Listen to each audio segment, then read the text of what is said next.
चलो let's start. सो हमारा था ये थ्योरीज चल रही थी, तो थ्योरीज में ये चार्ट हो गया था। मैम स्क्रीन ही दिख रही है। स्क्रीन में दिख रही है। मैम दिख रही। मैम स्क्रीन दिख रही। ये चार्ट हो गया था। मैम अब भी नहीं दिख रही।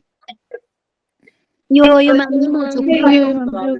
ये हो गया था राइट। उसके बाद इनकी थ्योरी हो गई थी। यो मैम। ये पढ़ लिया था हमने। यो मैम। मैम ठीक है बेटा। अब हम लोग इसके बाद क्या करेंगे, अब हम लोग इसके बाद एविडेंसेस ऑफ इवोल्यूशन करेंगे। तो इसको स्टार्ट किया था। No ma'am. कहाँ आपने दिखाया है बस। दिखाया था, मैम दिखाया। पढ़ाया नहीं अभी राइट। No ma'am. ठीक है बेटा। तो आज का हमारा लेक्चर रहेगा एविडेंसेस ऑफ इवोल्यूशन। जब हम कहते हैं इवोल्यूशन हुआ, मतलब कि चेंजेस आए ऑर्गेनिज्म के अंदर, नई स्पीशीज का जन्म हुआ है। पहले हम डिफरेंट दिखते थे, अब हम डिफरेंट दिखते हैं। तो हमको कैसे पता चला कि हम अफ्रीका में थे? कैसे पता चला ह्यूमन रेस अफ्रीका में ओरिजिनेट हुई थी फिर सारी जगह गई? पता कैसे चला? मैम एविडेंसेस मिले। एविडेंसेस किस फॉर्म में मिले? Ma'am fossils. फॉसिल्स होते क्या है? मैम उनकी बोन्स वगैरह मिली। फॉसिल्स आर बेसिकली किसी के भी डेड रिमेन्स कह सकते हैं हम, है ना। तो किसी भी ऑर्गेनिज्म के डेड रिमेन्स को हम फॉसिल्स कहते हैं राइट। अब डेड रिमेन्स ऐसे जो ऑब्जर्व किए जा सके, है ना। मोस्ट प्रोबेबली उनका डीएनए निकाला जा सके। अगर नहीं भी निकाला जा सकता तो बहुत तरीके के होते हैं, जैसे बोन्स हो गई, है ना। जैसे उनके इम्प्रिंट्स मिल गए पत्थरों के बीच में। देखो ये एक इम्प्रिंट है, ये देखो ये रॉक है, उसके ऊपर ये बर्ड गिरा होगा और उसके ऊपर रॉक गिर गया, तो बॉडी तो पूरी डिकम्पोज हो जाएगी, है ना। डिकम्पोजिशन तो उनका हो जाएगा, माइक्रोब्स उसे खा जाएंगे। लेकिन दबाव की वजह से ना इसके पूरा छप गया। तो पत्थरों के ऊपर जो किसी भी लिविंग ऑर्गेनिज्म का प्रिंट छप जाता है ना, उसे हम इम्प्रिंट कहते हैं, ठीक है। तो हमें ये भी मिलते हैं, हमें फीसीज भी मिलते हैं, पता है, बहुत पुराने पुराने, तो उनको हम फीकल मैटर भी कहते हैं। फीकल मैटर भी मिल जाता है। और हमें बहुत पुराने पुराने क्या कहते हैं, एग्स भी मिलते हैं, डायनासोर के एग्स प्रिजर्व मिले आपको। और हमें ऐसे भी मिल सकते हैं कि आइस में आइस प्रिजर्व भी मिलते हैं। आइस प्रिजर्व का मतलब है कि मान लो कोई अंटार्कटिका के पानी में गिर गया और वो उसी में वैसे का वैसे जम गया। अब जो आइस के अंदर प्रिजर्व होता है उसकी तो डिकम्पोजिशन नहीं होती ना। हम खाना फ्रिज में रखते हैं तब तो नहीं सड़ता ना खाना बैक्टीरिया से। तो वैसे ही अगर आप उसको नेगेटिव टेम्परेचर में रख दो ना तो वो वैसे का वैसे प्रिजर्व भी हो जाता है, ठीक है। तो ये हमारे कुछ एविडेंस है। अब ऐसे ही कुछ एविडेंसेस की हम लोग बात करेंगे, ऑलराइट। तो हमारा टारगेट रहेगा कि हम इन टॉपिक्स को कवर कर सके, ठीक है। आज हम इसकी कोशिश करेंगे इन टॉपिक्स को कवर करने की। ये one of the most important lecture है इवोल्यूशन का। क्यों? क्योंकि हर एक टर्म से क्वेश्चन आता है। तो आपको ये टर्म कैसे करनी है, ये जितनी टर्म्स आपको यहाँ दे रखी है ना, मैंने एनसीईआरटी डायग्राम इसमें नहीं हो पाएगा, उसको थोड़ा टाइम लगेगा। ये जितनी टर्म्स दे रखी है इन सभी टर्म्स की आपको डेफिनेशन आनी चाहिए, क्योंकि आपके स्कूल में आएगी और उसमें आएगी। डिफरेंस बताओ या फिर जो स्टार्टिंग में 1 मार्क 2 मार्क क्वेश्चन आता है उसमें आएगी। नीट में भी डेफिनेशन इंपॉर्टेंट है, क्योंकि इसमें कॉन्सेप्चुअल क्वेश्चन बनते हैं, मैच द फॉलोइंग बनते हैं, हर तरीके का क्वेश्चन बनता है। एक आपको डेफिनेशन आनी चाहिए और दूसरा आपको आना चाहिए इसके एग्जाम्पल्स। दो चीजों पे क्वेश्चन आते हैं और हर साल इवोल्यूशन से एक क्वेश्चन इस पार्ट से आता ही आता है, फिक्स है ये। तो this is the most important part of this chapter, ठीक है जी। मैम।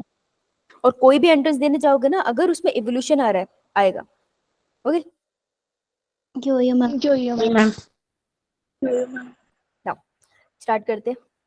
देखो पैलेंटियोलॉजी, जब भी लॉजी लग जाए ना एंड में, उसका मतलब होता है स्टडी। तो स्टडी ऑफ फॉसिल्स को हम पैलेंटियोलॉजी कह देते हैं, ठीक है जी।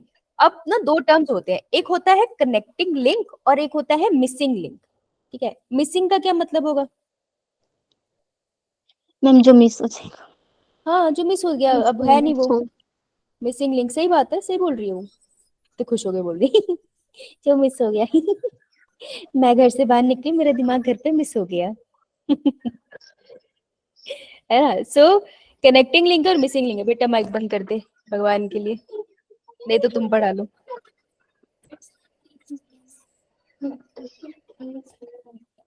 ये गाने गा रही है इस बार, कौन है? ओ प्यारी नवदीप, नवप्रीत बची है। तो चलो नवप्रीत का माइक हमने जबरदस्ती बंद कर दिया। तो देखो हम कहते हैं, अच्छा मुझे बताओ वर्टिब्रेट्स की बात करें, पहले मेरे को थोड़ा सा बेसिक पूछना है आपसे। हटा देते हैं इसको। वर्टिब्रेट्स है ना, मैं वर्टिब्रेट्स की बात करूं तो हम कहते हैं सबसे पहले मच्छी आई, जिसे हम पाइसिस में डालते हैं। पाइसिस के बाद कौन आया? Ma'am amphibia. एम्फीबियंस, डड्डू आ गए। इनके बाद कौन आया? Ma'am reptiles. रेप्टाइल। हर तरफ सांप ही सांप है।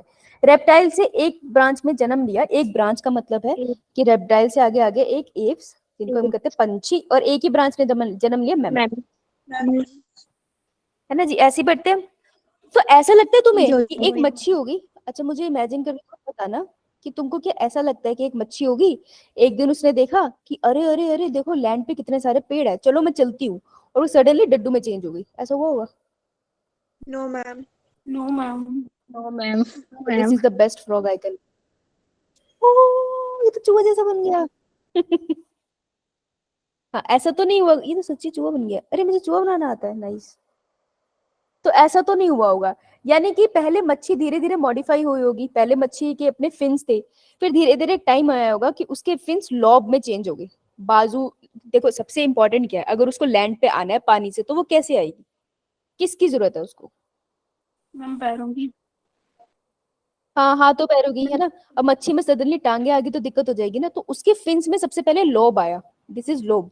जैसे तुम्हारी बाजू है वैसे उसमें लोब लाइक स्ट्रक्चर आया, तो इसने सरफेस पे से क्रॉल करना स्टार्ट कर लिया, ठीक है, जैसे बेबी चलते हैं ना, वैसे चलते चलते कहीं ये सरफेस के ऊपर घिसटती हुई आई होगी, फिर धीरे धीरे मॉडिफिकेशन होके ये एम्फीबियन में बदली, ठीक है। तो पाइसेस, मैं इसको लिख रही हूँ पाइसेस, और यहाँ मैं लिख रही हूँ एम्फीबियन, एंड में एम्फीबियन आया।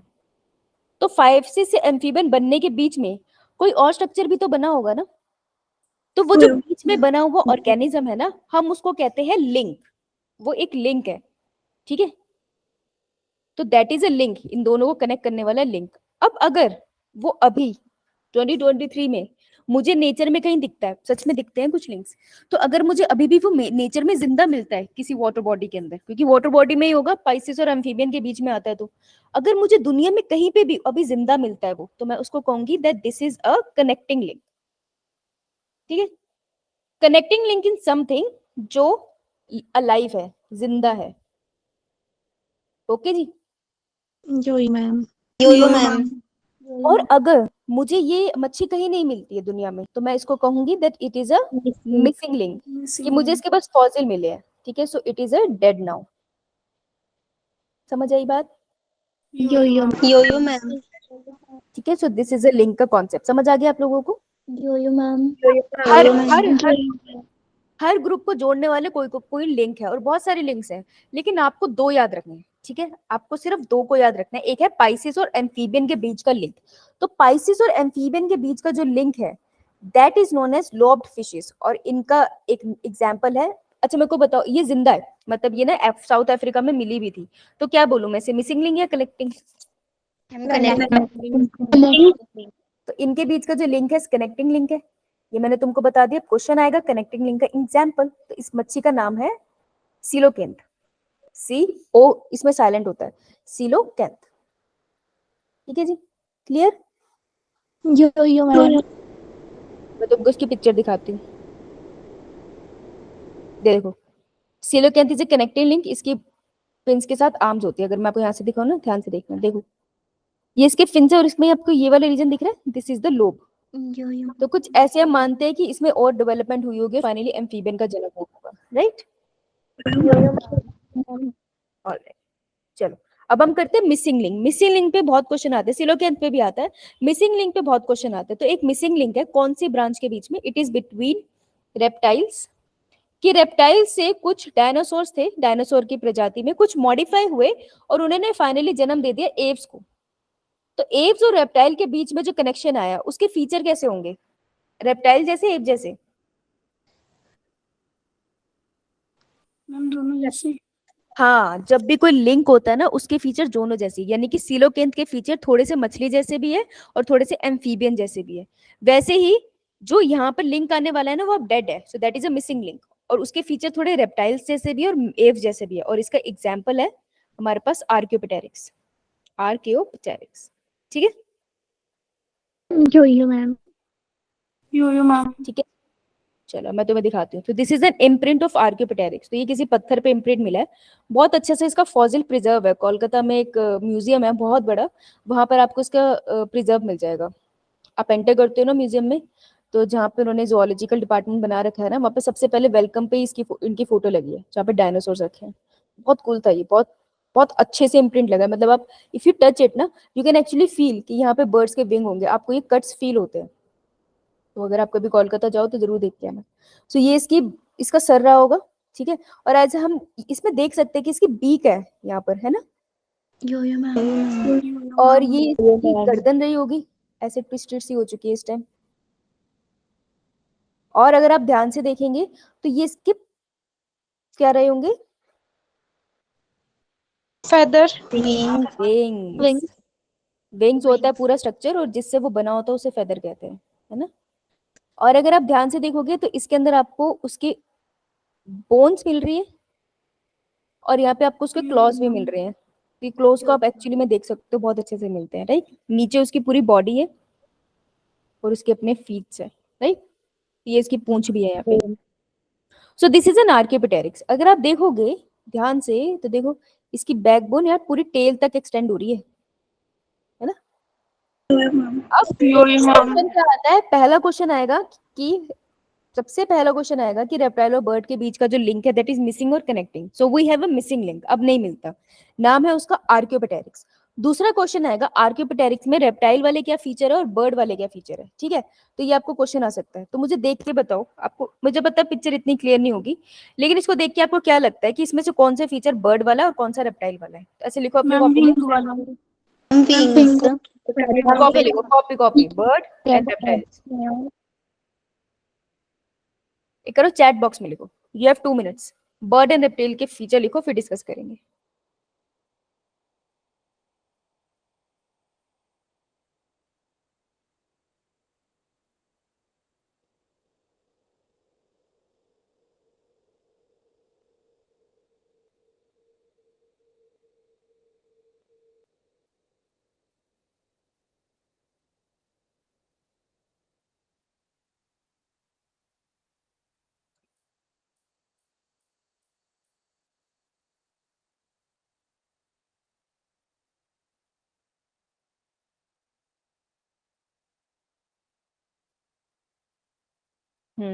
ओके,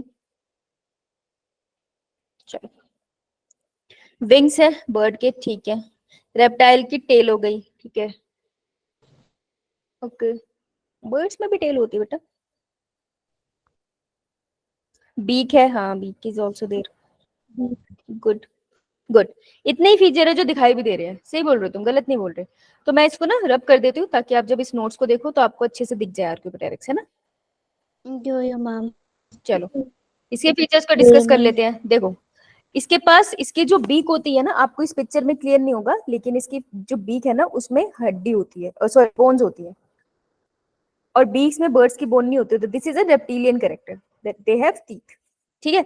लेकिन इनके पास बीक होती है, जो बर्ड का कैरेक्टर है, तो इनके पास बीक है।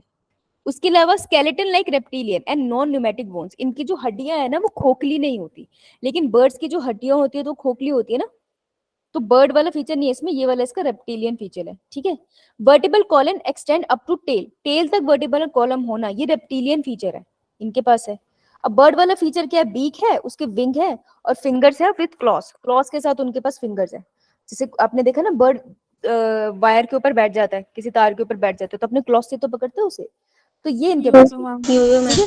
सो इस फीचर पे क्वेश्चन आ सकता है नीट में, okay clear. Yo-yo, ma'am. Moving on, ये दोनों फीचर थे हमारा डन। अब हम करेंगे, ओके ये अच्छा, मुझे लगा तुमने पढ़ लिया है इसलिए मैंने इसे डिलीट नहीं किया, दूसरी क्लास में हो गया था ये। ओके अब हम पढ़ेंगे दो structure, homologous organ and analogous organ, ठीक है जी। तो इसको समझने की कोशिश करते हैं। अब होमोलोगस ऑर्गन एनालॉगस ऑर्गन पे बहुत क्वेश्चंस आते हैं डायरेक्टली, और बहुत डेंजरस टॉपिक है ये, इसको गलत नहीं करना है, ये अक्सर गलत होता है। तो जहां मैं बोलूंगी ना वो वर्ड याद रखना है, ठीक है। तो अब देखो होमोलोगस ऑर्गन का मतलब क्या है। होमोलोगस ऑर्गन का मतलब है कि वहां पर है कॉमन एंसेस्टर। कॉमन एंसेस्टर मतलब वो बुजुर्ग बिल्कुल सेम हो। कॉमन एंसेस्टर इज लाइक, अगर आप अपनी बात करो, फॉर एग्जाम्पल आपके दादाजी है, दादी जी है एंड दादाजी है, ठीक है, उनके लेट्स से 2 बेटे हैं, ठीक है, सन सन, डॉटर डॉटर, राइट। अब ये वाले जो हैं बेटे उनके, वो आपके फादर है, ठीक है, तो आप हो ये,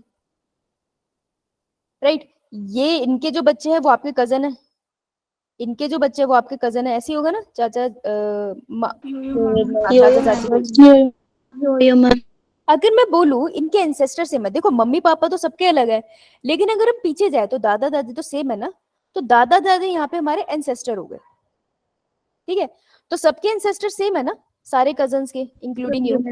तो जब मैंने कहा कॉमन एंसेस्टर, उसका मतलब है मैं जितने भी ऑर्गेनिज्म बना रही हूँ उनके एंसेस्टर सेम है, ठीक है। तो होमोलोगस स्ट्रक्चर्स क्या होते हैं, वो वाले स्ट्रक्चर जो सेम एंसेस्टर से जन्म लिया है, मतलब एक ही तरीके का सेल था जिसने आगे चल के नर्वस सिस्टम बनाया। नर्वस सिस्टम बनाया उसने फ्रॉग में भी, नर्वस सिस्टम बनाया उसने ह्यूमन में भी। तो मैं कहूंगी ह्यूमन का नर्वस सिस्टम और फ्रॉग का nervous system is a homologous structure, क्योंकि उसका एंसेस्टर सेम ही था। बात समझ आई? Yo, ma'am. ठीक है। जब कॉमन एंसेस्टर होते हैं तो हम होमोलोगस स्ट्रक्चर कहते हैं, ठीक है। अब ये जो स्ट्रक्चर्स है ये देखने में हो सकता है बाहर से आपको सेम ना लिखे, लेकिन इंटरनली ये सेम होते हैं। तो देखो, अगर आप फॉर एग्जांपल मुझे देख पाते हैं, तो आपको जब मेरा फेस देख रहे हो तो आपको क्या दिखाई दे रहा है? Eyes, eyes, nose, right. तो ऐसे स्ट्रक्चर को हम बोलते हैं morphology, Yo, ma'am. External feature, Yo, ma'am. Right. अब अगर मैं बोलूं कि डाइसेक्ट कर लेते हैं, मैं अपने आप को खुद डाइसेक्ट करूं, किसी और को डाइसेक्ट करते हैं, तो किसी और को हम डाइसेक्ट करते हैं और हम उसको खोल लेते हैं सर्जिकली। जो सर्जिकली जब आपने खोला तो आपको अंदर से दिख रहा है, फेस की तरफ आपको ऊपर की तरफ स्कल दिखेगा, उसके अंदर ब्रेन पड़ा होगा, मसल्स दिखेगी अंदर की, right. So that is internally. तो जब इंटरनल की बात करते हैं ना, that we are talking about anatomy, ठीक है। तो होमोलोगस स्ट्रक्चर्स क्या होते हैं? कॉमन एंसेस्टर होते हैं, उनमें कॉमन एंसेस्टर से उनका जन्म हुआ होता है, और उनकी एनाटॉमी सेम होती है, मतलब ऊपर से देखने में वो अलग लग रहे हैं लेकिन अंदर से सेम है, ठीक है। फंक्शन उनका सेम भी हो सकता है, डिफरेंट भी हो सकता है। तो फंक्शन पे आपको टॉपिक क्वेश्चन नहीं बनता, ठीक है। कहीं कहीं पर याद रखना, होमोलोगस स्ट्रक्चर में फंक्शन 2 स्ट्रक्चर्स का सेम भी हो सकता है, 2 स्ट्रक्चर का डिफरेंट भी हो सकता है, ठीक है। लेकिन इंटरनली वो देखने में सेम होंगे और कॉमन एंसेस्ट्री होगी, बाहर से हमेशा अलग दिखेगी, clear? Yo, ma'am. Morphologically different. अब इसका एग्जांपल पढ़ते हैं तो हमें और अच्छे से समझ आएगा। तो एग्जांपल ले लेते हैं, 4 लिम्स ऑफ मैमल, ठीक है। मैमल की 4 लिम्ब की बात करते हैं, 4 लिम्ब मतलब बाजू, राइट। तो देखो कि एनसीईआरटी का एग्जांपल है। अब देखो, पहले में आपके पास ह्यूमन है, दूसरे में आपके पास चीता है, तीसरे में वेल है, चौथे में बैट है। बैट के जो विंग्स है, वेल के जो फिन है, चीता की जो 4 आर्म है और ह्यूमन की जो 4 आर्म है, क्या सबके फंक्शन सेम है? No, ma'am. No, ma'am. Function different है ना। जब हमने इसको एक्सरे में देखा तो आपको नीचे बोन्स दिख रही है, तो ये उस ऊपर वाली बोन को क्या बुलाते हैं हम? ह्यूमरस। नीचे वाली को बुलाते हैं हम रेडियस, Yes, उससे नीचे वाली को हम बुलाते हैं अल्ना, Alma. ठीक है। अब अगर आप चीते की तरफ देखो, चीते की 4 आर्म में भी ये जो वाली आर्म है ये सेम है, ह्यूमरस, उसके नीचे ये रेडियस और नीचे वाली उसकी अल्ना। अब अगर आप वेल देखो तो this is also humerus, Yo, ma'am. ठीक है। ये रही उसकी रेडियस और ये रही उसकी अल्ना, दिख रहा है? Yo, अब ma'am. अगर आप बैट देखो तो इसके पास भी ह्यूमरस है, ये रही इसकी रेडियस और नीचे वाली इसकी अल्ना। तो मॉर्फोलॉजिकली ये सेम है, एनाटॉमिकली ये सेम है, राइट। Anatomy same. और अगर आप इसको स्टडी करोगे ना, देन यू विल नो कि ये सबके सब आए तो पाइसेस से ही थे ना, सॉरी आए तो, हाँ, ये पाइसेस से ही आए थे, मछलियों से। तो इनकी जो एंसेस्ट्री है ना 4 आर्म की, एंसेस्ट्री भी सेम है। तो अगर किसी स्ट्रक्चर की 4 लिम्ब की फंक्शन डिफरेंट तो सेम, फर्क नहीं पड़ता। एनाटॉमी के लिए वो सेम है और एंसेस्ट्री सेम है, तो हम फोरआर्म को क्या बुलाएंगे? This is N Homologous. Homologous organ. Homologous organ. Clear सबको? Yo-yo. पहला एग्जाम्पल ये आएगा, और एग्जाम्पल बहुत जरूरी है, ठीक है जी। एनसीईआरटी के एग्जाम्पल पहले करने, हेल्प बुक से चाहे बाद में पढ़ लेना। Second example is tendril of Cucurbita and bougainvillea थोन। देखो जो थॉर्न होते हैं उनका फंक्शन क्या होता है? प्रोटेक्शन। और टेंड्रिल का फंक्शन क्या होता है? सपोर्ट देना, एक प्लांट को क्लाइम करने के लिए सपोर्ट देना। तो बोगनविलिया में थॉर्न होते हैं, कुकुरबिटा में टेंड्रिल होते हैं, लेकिन ये हम कहते हैं होमोलोगस ऑर्गन है। इसका मतलब क्या है कि जिस स्ट्रक्चर से इनका जन्म हुआ होगा वो सेम होगा। तो इनका किस स्ट्रक्चर से जन्म होता है? अगर ये मेरी शूट है तो शूट में ये मेरा लीव लगा हुआ है, ठीक है, ये पेटियोल है उसका और ये लीव है। तो आपको पता है पेटियोल के पास एक छोटा सा बड होता है, इस बड को हम बुलाते हैं एक्सिलरी बड, ठीक है जी। तो एक्सिलरी बड ही मॉडिफाई होता है और अलग अलग स्ट्रक्चर बनाता है। तो अगर वो मॉडिफाई होके बना दे टेंड्रिल, और एक जगह वो मॉडिफाई होके बना रहा है थॉर्न, तो देखो टेंड्रिल एंड थॉर्न के एंसेस्टर तो सेम हुए ना, एक्सिलरी बड। हम इसकी खोल के पढ़ते नहीं है, तो these are also homologous structures. Clear?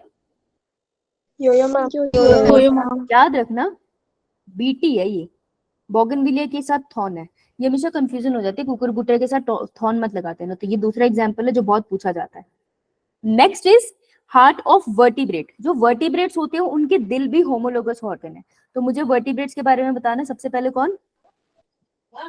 Pisces. यहाँ पे बना हुआ ना, हम यहाँ बना लेते हैं, ठीक है। पाइसिस, तो पाइसिस में कैसा दिल होता है? Two chamber. एम्फीबियंस में इनकम्प्लीट 3 चैम्बर।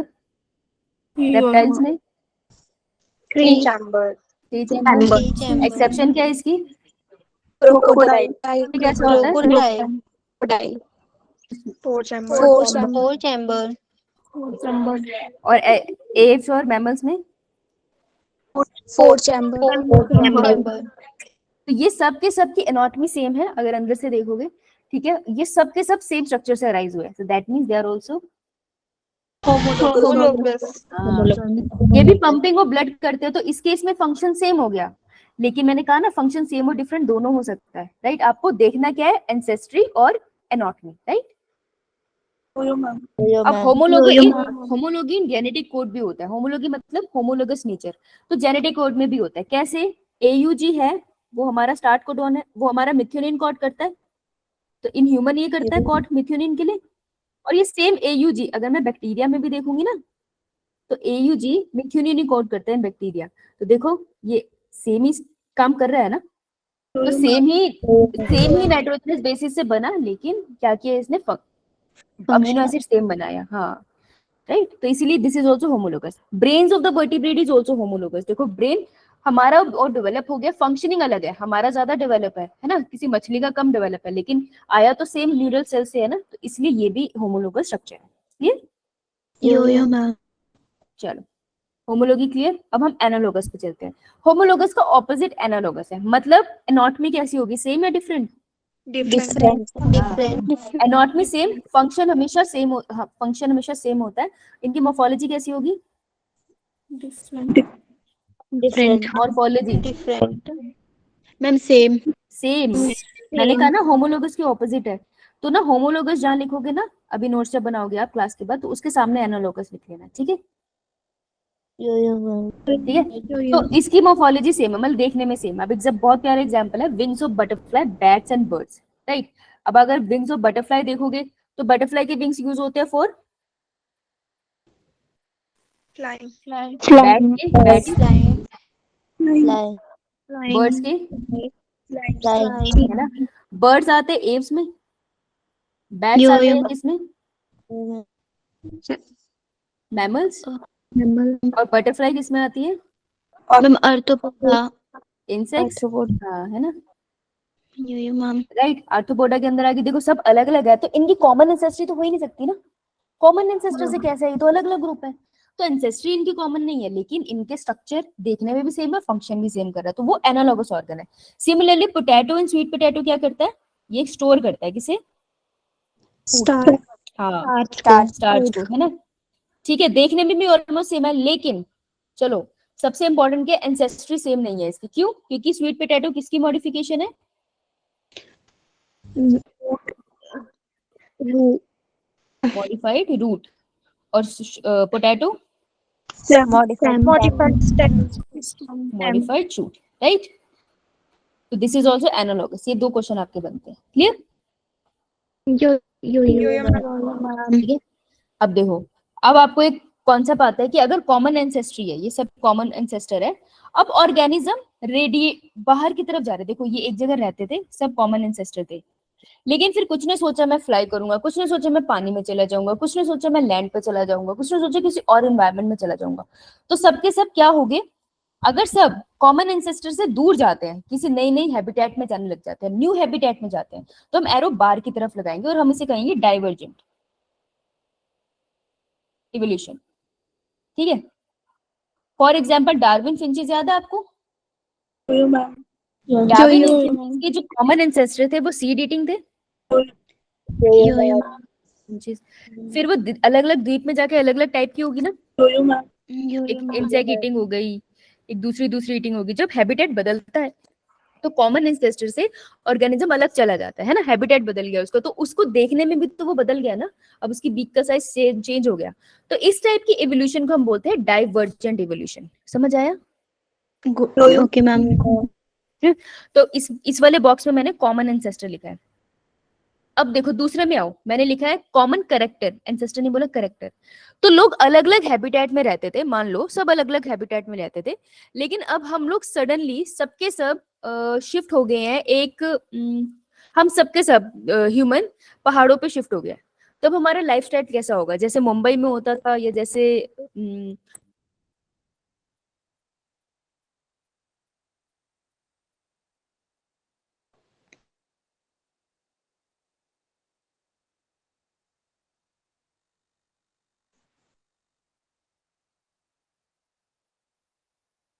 मैम आपकी आवाज नहीं आ रही।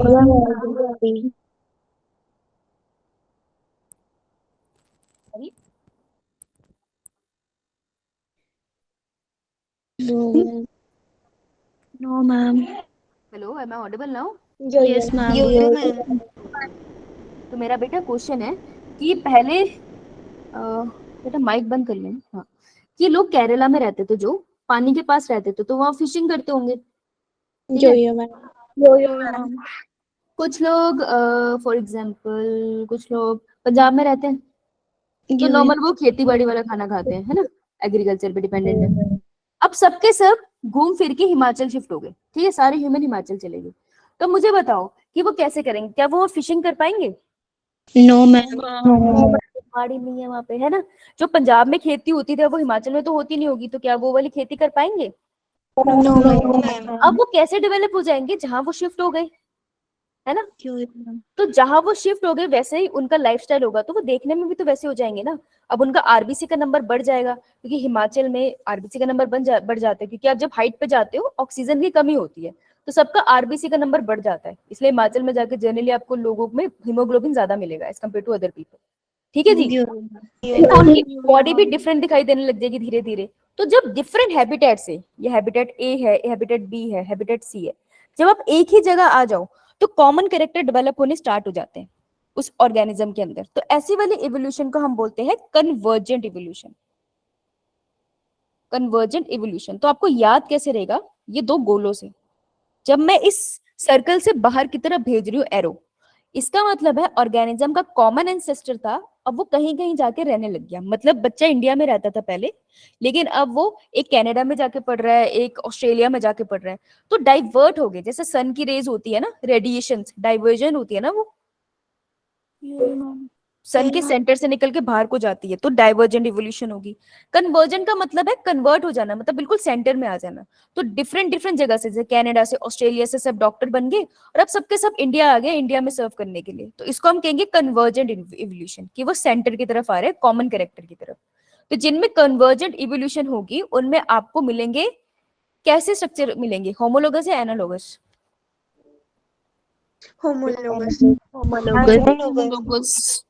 जो डिफरेंट डिफरेंट एंसेस्टर से आ रहे हैं, इसका एंसेस्टर अलग, इसका एंसेस्टर अलग, तो उनमें आपको कैसे स्ट्रक्चर मिलेंगे, होमो या ना? एनालोगस। हाँ, और ये देखो, ये है ना कॉमन एंसेस्टर से दूर दूर जा रहे हैं। अगर मैं ए वाले को बी से कंपेयर करूंगी तो इनमें जो स्ट्रक्चर होंगे वो कैसे होंगे, होमो या एना? होमो, होमोलोगस, होमोलोगस, क्योंकि एंसेस्टर सेम है ना, आपको एंसेस्टर पे ध्यान देना है, ठीक है? जब भी कोई एरो स्टार्ट होता है ना, एरो का जो ये बैक होता है ना, ये एंसेस्टर की तरफ बताता है कि पहले एंसेस्टर क्या थे, और हमेशा उसका हेड करंट सिचुएशन की तरफ बताते हैं कि अभी करंट कौन है। समझ आई? ये साइड में कहीं लिख लो एरो वाली बात। चलो आगे चल रही हूँ। अब एक बायोजेनेटिक लॉ था जो दिया था अर्नस्ट हैकेल ने। ये कहते हैं ऑन्टोजेनी रिपीट्स फाइलोजेनी। ठीक है, ये कहना चाहते हैं ऑन्टोजेनी का मतलब होता है embryonic development. Embryonic development repeat करता है एंसेस्ट्रल फीचर को। क्या मतलब है इनका? कि जब कोई फीमेल प्रेग्नेंट होती है, जैसे मैं ह्यूमन बताती हूँ आपको, ह्यूमन है, ह्यूमन बेबी, तो जब फीमेल प्रेग्नेंट होती है, अब ह्यूमन आए किससे थे, किससे डेवलप हुए थे? ह्यूमन को किसने जन्म दिया था बेटा? Human reptile. एंड, हाँ ह्यूमन एंड मैमल्स है ना, तो इनको जन्म दिया रेप्टाइल। रेप्टाइल को किसने दिया? एम्फीबियंस। एम्फीबियन को किसने दिया? कह सकते हैं पाइसिस आर द एंसेस्टर। सारे एंसेस्टर्स है ये, राइट? तो इन्होंने कहा इनके अकॉर्डिंग क्या था कि अगर एक फीमेल प्रेग्नेंट है, जब हम सब बच्चे बने होंगे, तो जब हम स्टार्टिंग में बच्चे बने होंगे ना मदर की वूम में, पहले हम मछली जैसे दिखेंगे थोड़ा थोड़ा। अगर हम मदर का एक्सरे करके देखें, अल्ट्रासाउंड करके देखें, तो पहले हम मछली जैसे दिखेंगे, फिर हम मदर के पेट में थोड़े एम्फीबियन जैसे दिखेंगे, फिर हम थोड़ी देर में रेप्टाइल जैसे दिखेंगे, और एंड में जाके हम लोग मैमल जैसे दिखने लगेंगे। तो उन्होंने कहा ड्यूरिंग एम्ब्रियोनिक डेवलपमेंट जो भी ऑर्गेनिज्म के एंसेस्टर है वो सारे फीचर शो होते हैं। जैसे अगर जब हम मदर की वूम में होते हैं ना, तो हमारे जो नेक रीजन है ना, वहां पे गिल जैसे स्ट्रक्चर बनते हैं, लेकिन हमें गिल्स की जरूरत नहीं है ना, तो वो डीजेनरेट हो जाता है। ऐसा एक्चुअली देखा जाता है, जैसे मदर की वूम में होते हैं तो टेल लाइक स्ट्रक्चर बनता है, लेकिन वो फिर डीजेनरेट होकर, आपने देखा होगा हिप के साइड पे बोन होती है पर टेल नहीं होती ना, तो पहले टेल लाइक स्ट्रक्चर बनता है। तो जो इन्होंने कहा था कि ऑन्टोजेनी रिपीट्स फाइलोजेनी, बाद में ये डिस्कार्ड कर दिया गया, पर ऐसे फीचर देखे जाते हैं। ठीक है, तो ये लाइन इन्होंने दी है, नीट पे ये क्वेश्चन आता है, अर्नस्ट हैकेल ने कहा है। ओके जी, बात समझ आई? यो मैम। एक बार पिक्चर दिखाती हूँ मैं, तो आपको पिक्चर और अच्छे से समझ आएगी। एक लाइन इंपॉर्टेंट है, एक साइंटिस्ट का नाम इंपॉर्टेंट है, राइट? बस हम लोगों ने अब हार्डी विंगबर्ग लॉ कल करना है, उसके बाद आराम से वेंसडे को बहुत सारे क्वेश्चंस लगाएंगे इसके। ओके, तुम लोग अच्छे से अपना आने वाले टेस्ट की तैयारी कर लेना। कौन सा चैप्टर आपका स्ट्रांग है उसको अच्छे से रिवाइज कर लेना, क्योंकि टेस्ट डिफिकल्ट होगा आपका संडे का। ओके, देखो आप देखो, ह्यूमन दिखा रहे हैं, रैबिट दिखा रहे हैं, चिकन दिखा रहे हैं, टर्टल दिखा रहे हैं, सेलमेंडर दिखा रहे हैं, फिश दिखा रहे हैं। ठीक है, ये इनकी मैच्योर स्टेज है। अब मैच्योर में आपकी ह्यूमन बेबी ह्यूमन जैसा दिख रहा है, लेकिन अगर आप देखो इस वाली स्टेज में, देखो ह्यूमन बेबी और रैबिट के बच्चे में फर्क कर पाओगे ज्यादा? No ma'am. चिकन के बच्चे में फर्क कर पाओगे ज्यादा? देख रहे हो, मुर्गी हमारे जैसे दिख रही थी, टर्टल का बेबी भी तो हमारे जैसा है। फिश और सेलमेंडर काफी हद तक सेम दिख रहे हैं, चलो हमसे इसमें तो काफी फर्क है, राइट? लेकिन अब बिल्कुल स्टार्टिंग में जाओ, बिल्कुल स्टार्टिंग में, तो देखो ह्यूमन और फिश में कितनी सिमिलैरिटी है, है ना? तो ऑर्थोजेनिक फाइलोजेनिक कहीं ना कहीं सही था, पर ज्यादा एक्सेप्ट नहीं हुआ। ठीक है, तो ये कहते हैं ऐसे भी हमें इवोल्यूशन का पता चल सकता है कि आप ऑर्गेनिज्म की एम्ब्रियोनिक डेवलपमेंट को ऑब्जर्व कर लो, आपको पता चल जाएगा वो कहाँ से इवॉल्व हुआ है। तो ये इनका कहना था। किनका कहना था?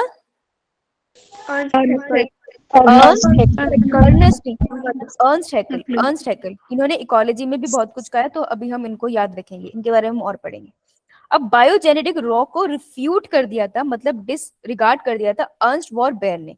नेक्स्ट क्वेश्चन नीट का ये आता है कि वो कौन थे जो इनकी बात से डिसएग्री कर गए थे, जो इस बात को सीरियसली प्रूफ नहीं कर पाए थे। तो अर्नस्ट वॉन बेयर ने इनकी बात को रिफ्यूट कर दिया कि नहीं, डिसरिगार्ड कर दिया था, ठीक है। यो यो मैम। जैसे लिमार्क की थ्योरी को किसने डिसरिगार्ड किया था? डार्विन।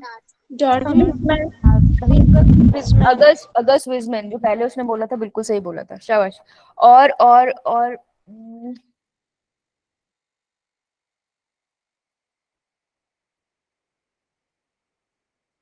मैं उनका नाम भूल गई। पास्चर ने किसकी थ्योरी को रिफ्यूट किया था?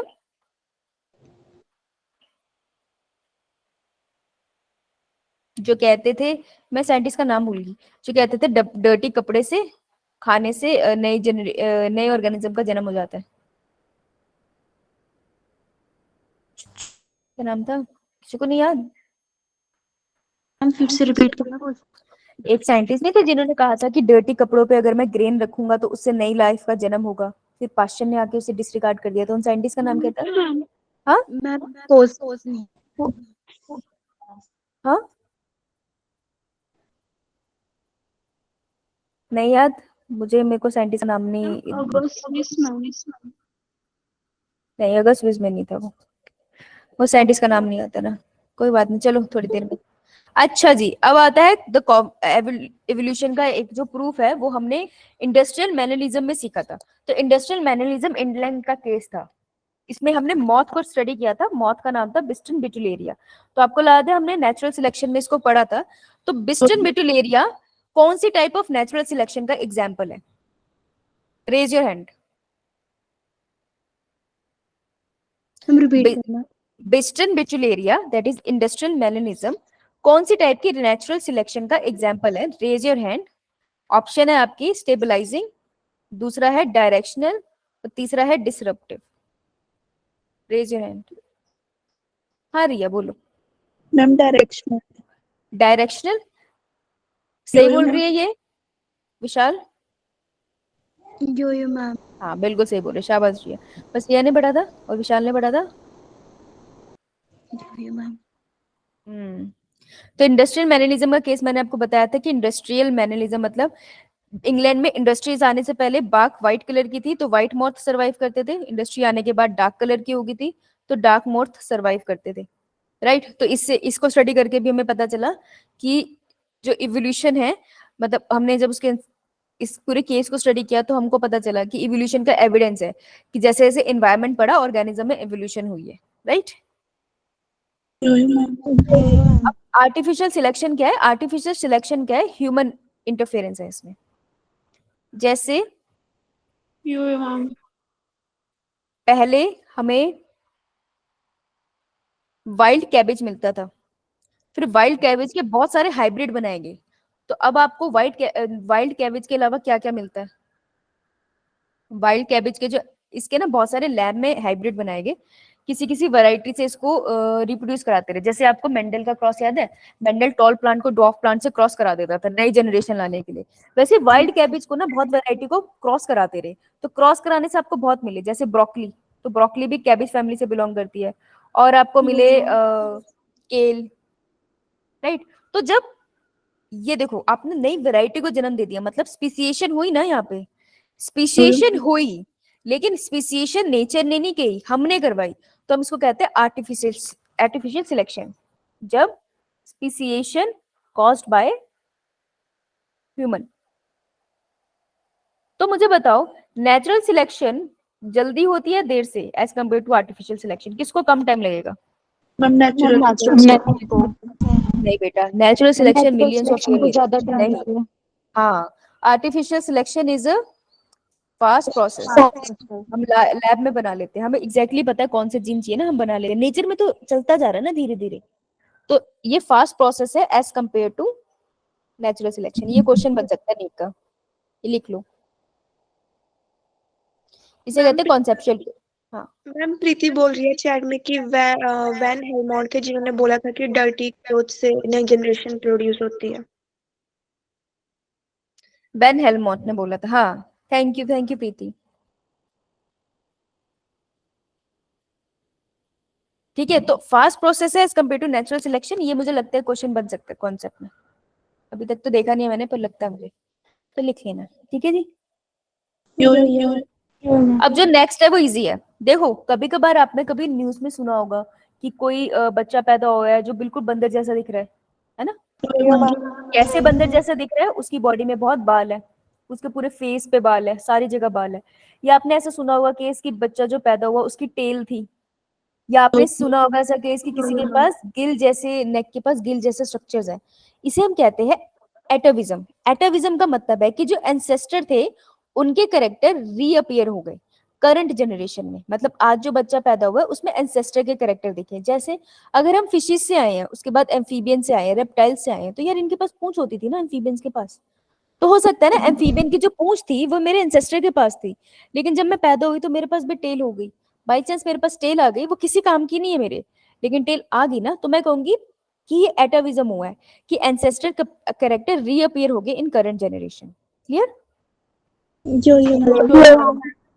तो this is an important point, आपसे वाइवा में पूछा जा सकता है। Second is vestigial organ. तो आप सुना कंपेयर कैसे करते हैं, होमोलोगस ऑर्गन, एनालोगस ऑर्गन का कंपैरिजन आता है, एटोविज्म एंड वेस्टिजियल ऑर्गन का कंपैरिजन आता है। तो वेस्टिजियल आप याद रखोगे वेस्ट, कि अगर ये आपकी बॉडी में ना हो ना तो आपकी जिंदगी में खासा फर्क नहीं पड़ेगा, ये आपके लिए अभी वेस्ट है। तो ऐसे स्ट्रक्चर, सेल्स, टिश्यू, ऑर्गन कुछ भी हो सकते हैं that are not required by the body but are still present. मेरे शरीर को जरूरत नहीं है पर अभी भी प्रेजेंट है, तो वो हमारी बॉडी में कोई फंक्शन भी खास कर नहीं रहे हैं, ठीक है? शायद एंसेस्टर के टाइम पे करते होंगे, अब नहीं कर रहे हैं, लेकिन फिर भी मेरी बॉडी में प्रेजेंट है। तो ऐसे ऑर्गन्स को हम कहते हैं वेस्टिजियल ऑर्गन। समझ आई? मैम। फॉर एग्जाम्पल जब मछलियां पानी में रहती है, अब हम पानी में जाके आंखें खोलते, हमारी अब आंखों में दर्द होता है, लेकिन क्रोकोडाइल पानी में जाता है उसकी आंखों में तो दर्द नहीं होता है। ऐसा क्यों?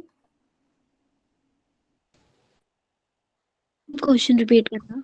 कि मैं पानी में जाती हूँ मेरी आंखों में दर्द होता है, क्रोकोडाइल पानी में जाता है उसकी आंखों में दर्द नहीं होता है। ऐसा क्यों? क्योंकि उसकी लाइफ सिर्फ वाटर में, मतलब क्योंकि हम कभी पानी में गए नहीं तो हमें आदत भी नहीं होती है, और जो क्रोकोडाइल होते हैं वो हमेशा पानी में रहते हैं तो उन्हें आदत भी बन जाती है। नहीं, क्रोकोडाइल पानी से बाहर भी रहते हैं। उसका रीजन ये है कि मेरे पास एक ऊपर वाली आईलिड है, ठीक है, मेरे पास एक नीचे वाली आईलिड है।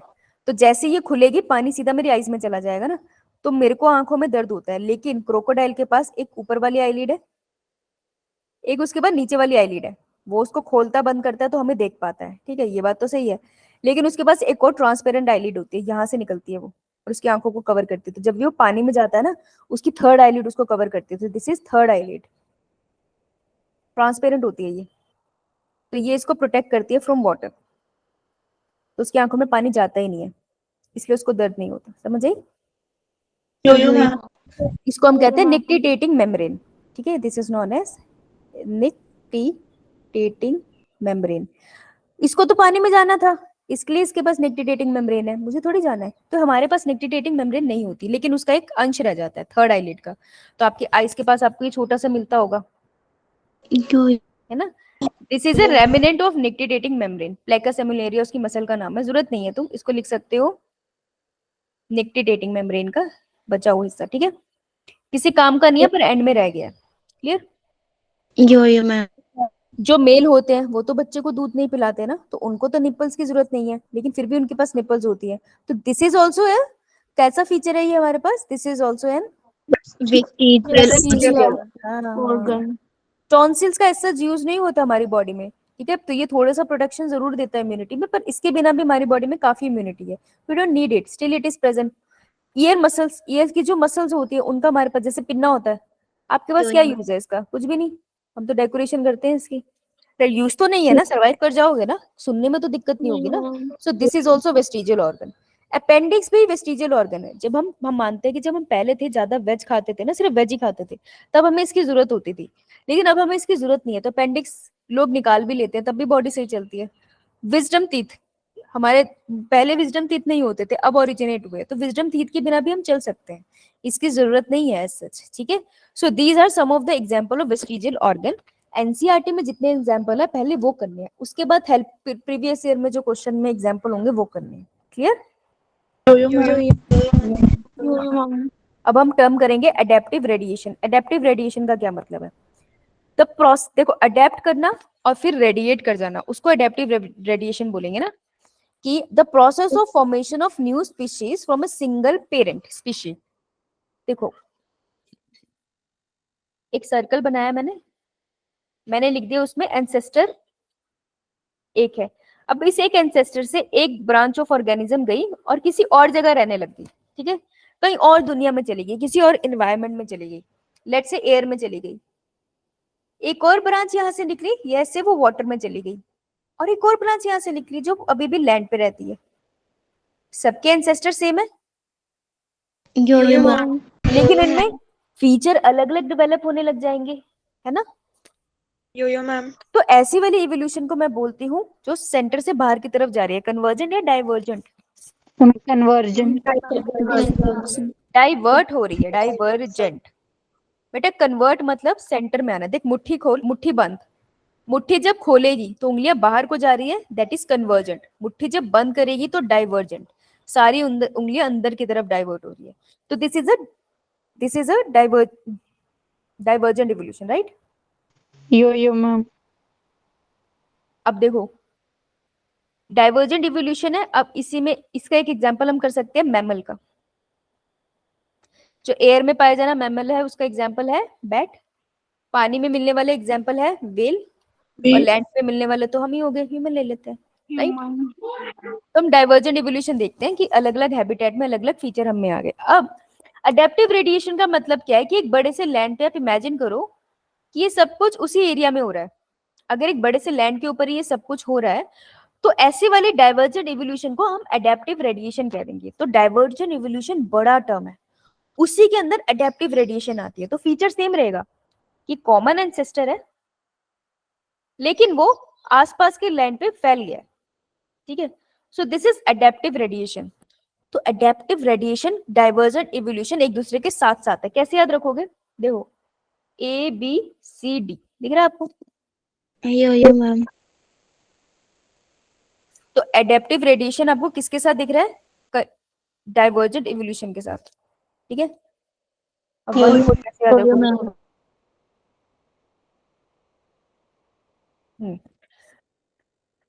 अब देखो इसका एग्जाम्पल कैसे करोगे। For example it start from one geographical area, ये एक ही ज्योग्राफिकल एरिया से स्टार्ट होते हैं, फिर आगे पीछे वो फैल जाता है। इसका एग्जाम्पल क्या है, डाइवर्ज। अगर आपको क्वेश्चन में दिया है डार्विन फिंचेस और वो पूछते हैं आपसे कौन सी इवोल्यूशन है, अगर क्वेश्चन में अडेप्टिव रेडिएशन नहीं दिया तो किस पे टिक करके आओगे, डाइवर्जेंट इवोल्यूशन।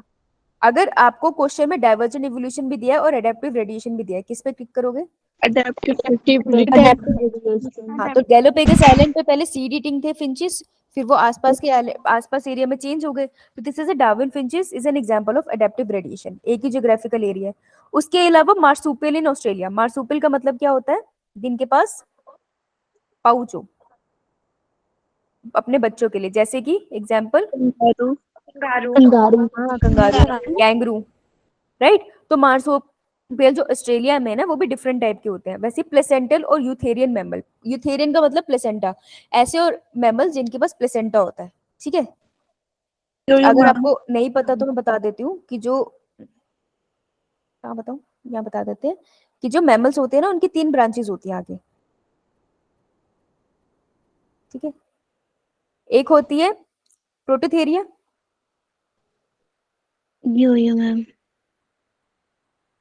जिसमें आपको स्पाइनी आंट टीचर मिल जाएगा, आंट खाता है ये।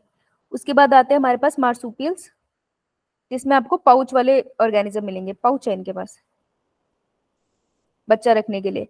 और तीसरे मिलेंगे आपको यूथेरियंस, यूथेरियंस मतलब एडवांस वाले, जैसे कि हम ह्यूमन, ठीक है जी।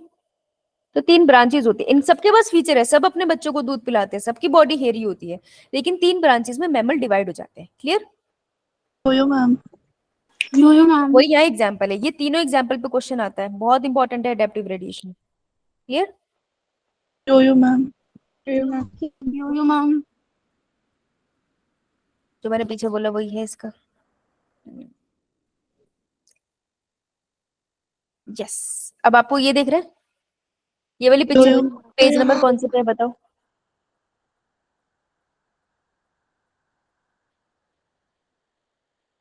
Page number 117. 100 117. 117 इस पिक्चर पे क्वेश्चन आया था। आई थिंक मैम हाँ हमारी बुक है 133. 130। मेरी बुक 117 पर है. ठीक है, इस पिक्चर में क्वेश्चन आया तो स्टार्टिंग में मार्सुपियल्स है, यानी कि कॉमन एंसेस्टर है, और वो चले गए आसपास ऑस्ट्रेलियन ही कॉन्टिनेंट पे।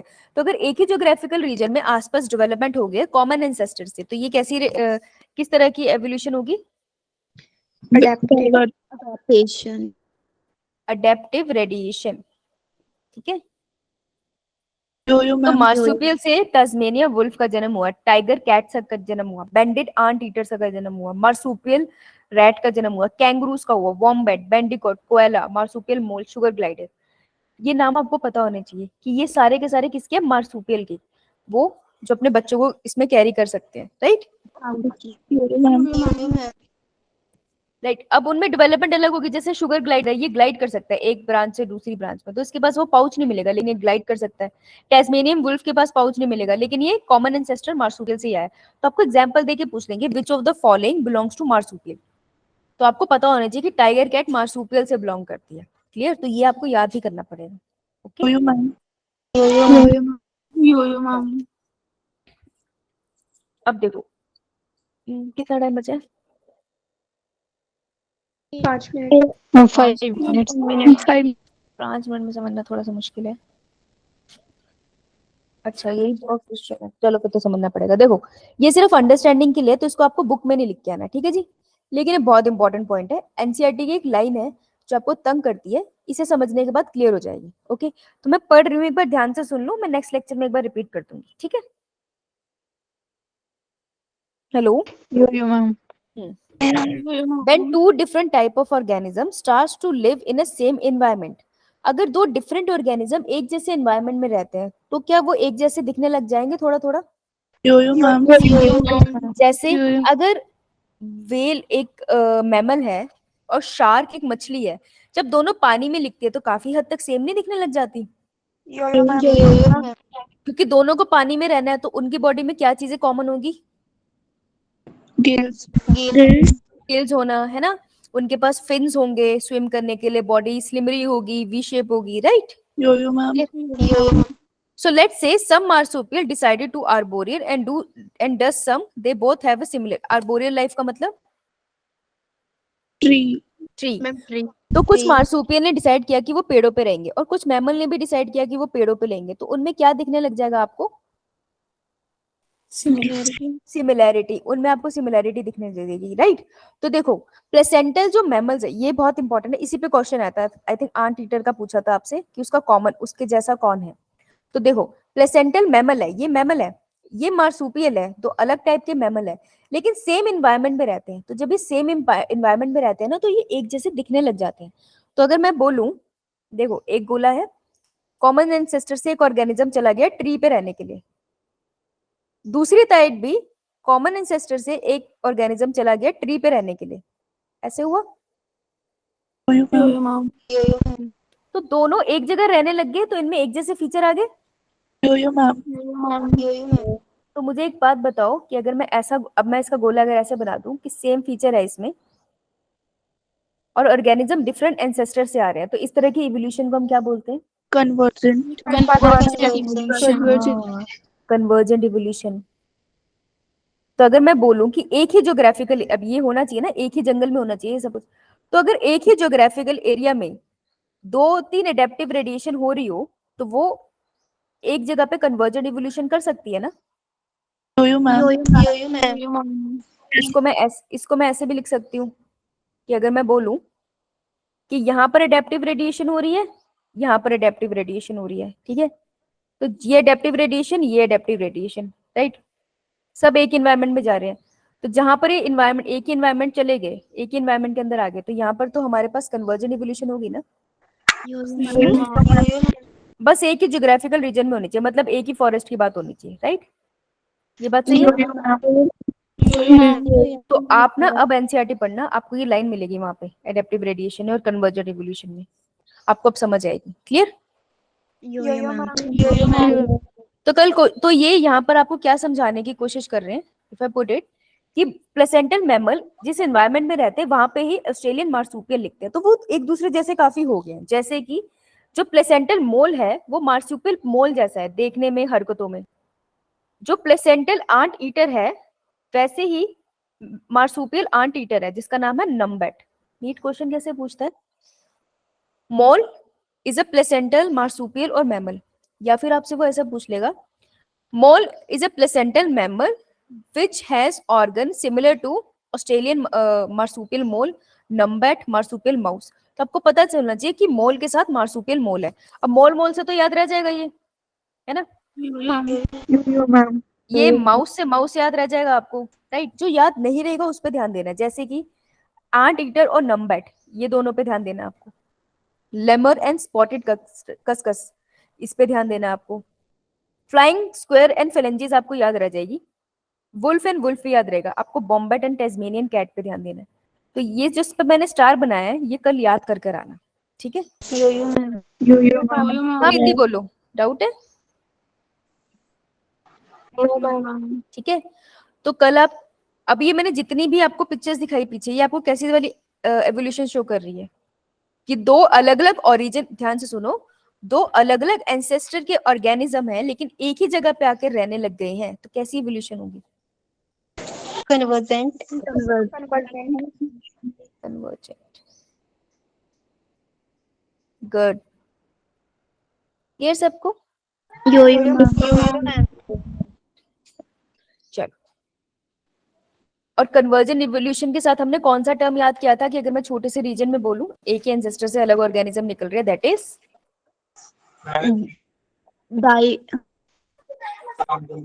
डाइवर्जेंट। कैसे डाइवर्जेंट। मैम क्वेश्चन क्या था?